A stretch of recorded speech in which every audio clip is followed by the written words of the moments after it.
Hello everyone, it's Chris Payton, genealogist from North Ayrshire here, bringing you news of the forthcoming Scotland 1750 to 1850 Beyond the OPRs genealogy course from Pharos Teaching and Tutoring Limited. Now, what the course tends to do is to try to look at the period before the advent of civil registration in 1855, where the records we tend to start with are the OPRs, the old parish registers or the old parochial records. Now in these records you'll find information about baptisms and marriages and burials, but they're very much the starting point of the research. And what I try to do in this course is take you beyond those records to look at a far wider range of material that can help to flesh out your ancestral story.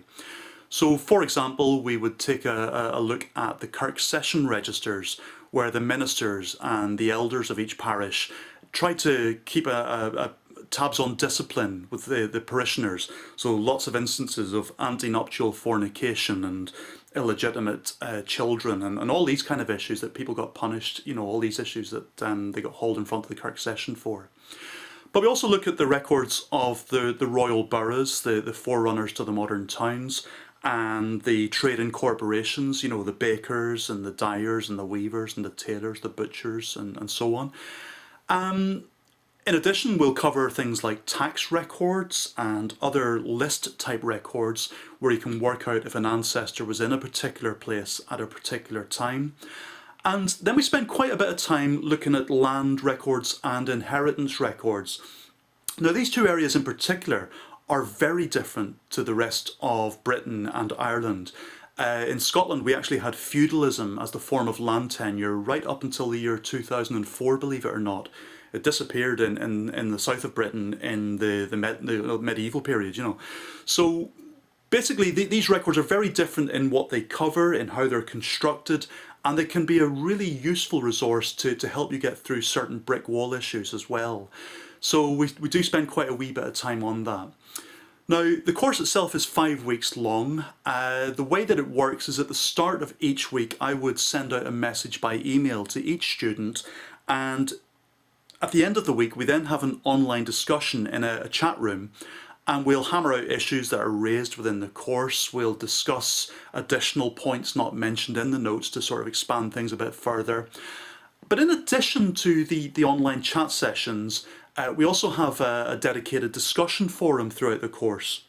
So you can talk to each other as students or talk to me. And bear in mind that when you sign up to the course, you're not just signing up to receive the lessons. You've also got me for 5 weeks, and I work as a genealogist in Scotland. And there may be brick wall problems that you've got in your research that you might want a wee hand with. Well, I'm happy to take a wee look and see if I can help you to get through those with the records that we discuss throughout the course. Just one other thing to mention about the online chat sessions at the end of each week is they aren't actually compulsory. So if you can't make it, a transcript will still be sent out shortly after the lesson's been finished or after the discussion's been finished, so you don't miss out on anything. But they are a lot of fun to participate in. I always say to folk that I'm very serious about what I do, but not necessarily serious in how I do it. So I like to have a wee bit of a laugh and a joke along the way as well. So to find out more information about the course, I'd ask you to look at the Pharos Tutors website, and that's www.pharostutors.com. Pharos is spelt P-H-A-R-O-S. It's the old mythological lighthouse from antiquity. So it's www.pharostutors.com. And look for the page marked Scotland 1750 to 1850, where you'll find a bit of information about the course content, when the next courses are held, because we run them twice a year, the costs, and how to sign up at that point.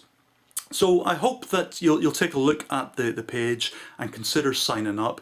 It's very much a course that takes you to the next stage of your skills with family history research, particularly as we go beyond the kind of the easy stuff on Scotland's people and back further in time to the more fruity and juicy and interesting stuff with the older forms of records that are all handwritten and so on.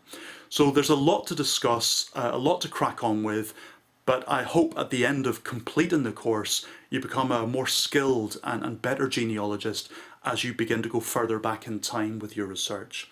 So if you do sign up, I look forward to hearing from you soon, and thanks very much for listening.